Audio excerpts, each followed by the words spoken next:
Ce journal vous est présenté par la jeune marque premium Next 125 qui décoiffe.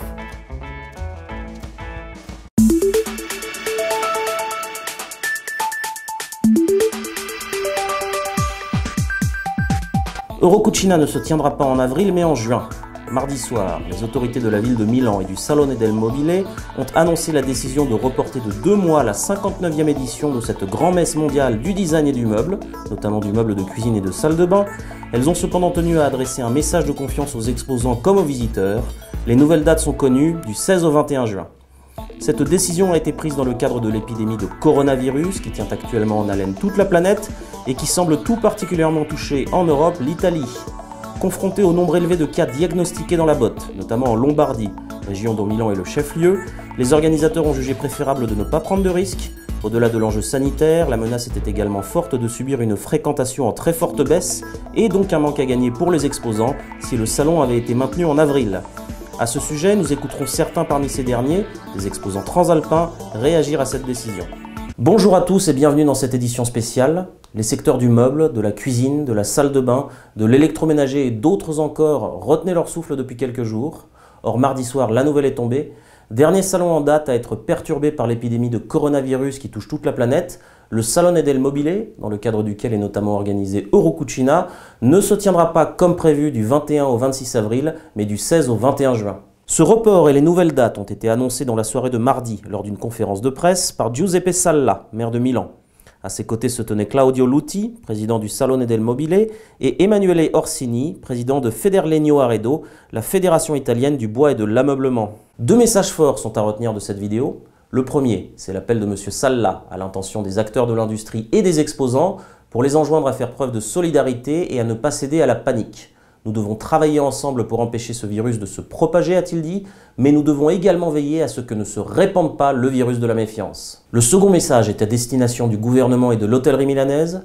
M. Salla a en effet demandé au premier d'intervenir et d'apporter une aide à cet événement dont l'enjeu économique est considérable, et à la seconde de faire des efforts sur les prix des chambres d'hôtel. Dans une seconde vidéo, le maire du chef-lieu de Lombardie a par ailleurs déclaré « Milan doit aller de l'avant ». Ça n'était pas une décision facile à prendre, il a fallu convaincre tout le monde, mais j'estime que c'est la juste décision. C'est un secteur essentiel de notre économie. Bon salon à tous. Cette décision, vous l'aurez tous compris, a été prise compte tenu du risque que faisait courir l'épidémie de coronavirus aux visiteurs de ce salon, aux exposants ainsi qu'à la ville de Milan. On rappellera qu'à l'heure où cette édition spéciale est tournée, l'Italie a fait état de 374 personnes touchées par le virus, dont près de 250 en Lombardie et de 12 décès. Ces derniers jours, la presse italienne et internationale a annoncé de très nombreuses annulations, surtout en provenance de Chine et d'une manière plus générale d'Asie. On évoquait notamment l'absence d'environ 30 000 visiteurs, donc acheteurs potentiels chinois, ce qui constitue un problème pour les exposants lorsque l'on sait l'importance que prennent, pour certains d'entre eux, les marchés de l'Empire du Milieu.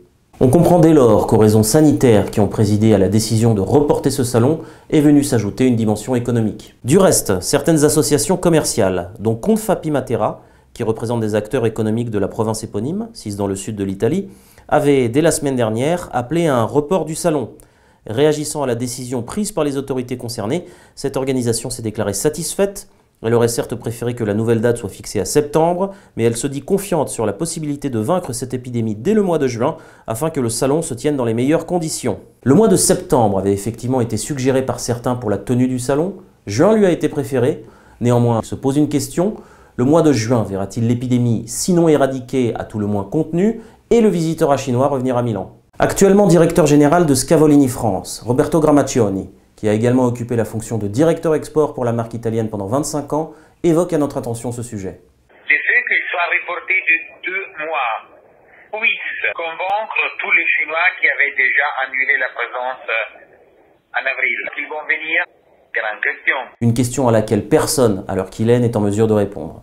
Quoi qu'il en soit, l'annulation pure et simple de cette grand-messe du design semblait difficilement envisageable, dans la mesure où le préjudice total a été estimé, selon la presse italienne, à 120 millions d'euros si cette 59e édition devait être reportée à 2021. Les problèmes que pose cette décision de tenir le salon en juin ne doivent cependant pas être occultés. Pour les visiteurs, ils tombent sous le sens, réserver de nouvelles chambres d'hôtel et de nouveaux billets d'avion, sans avoir la garantie de se faire rembourser. Toutefois, les exposants, eux aussi, sont confrontés à de véritables difficultés logistiques, ainsi que nous l'explique Rocco Pellegrini, directeur export d'Aran Cucine. Je pense que toute l'équipe marketing il est déjà partie pour s'occuper de l'hôtel, les restaurants, toute la logistique et tout ça. et aussi l'équipe dépose. En effet, l'installation d'un stand, grand de parfois 1000 m² et plus, nécessite une organisation très en amont. À ce sujet, on écoute Thierry Lambrex, directeur général de Veneta Cucine France. Ce qu'il faut savoir, c'est que monter Eurocucina, les équipes, pour être prêts vers le 20 avril, partent là-bas le 20 mars. C'était essentiel de se positionner le plus rapidement possible. Et il faut savoir que pour pouvoir intervenir sur un stand de Veneta qui fait 1000 m², le 20 mars, ils commencent déjà à préparer la structure du stand début mars. Comme on peut le constater, les exposants ne vont pas chômer dans les semaines à venir, mais tâcherons de voir plus loin que ce salon.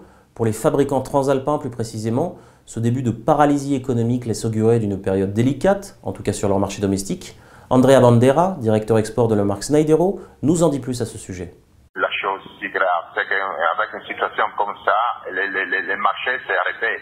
En général, tous les particuliers, c'est bien difficile qu'ils vont penser de changer une cuisine maintenant, de faire un investissement si important. Donc ils attendent que la situation va s'améliorer. Quoi qu'il en soit, nous ne manquerons pas de vous tenir informés si la situation venait encore à évoluer dans les semaines et les mois qui viennent. Nous tenons également à dire à nos amis italiens que nous pensons bien fort à eux. Merci d'avoir suivi cette édition spéciale. Excellente journée à tous.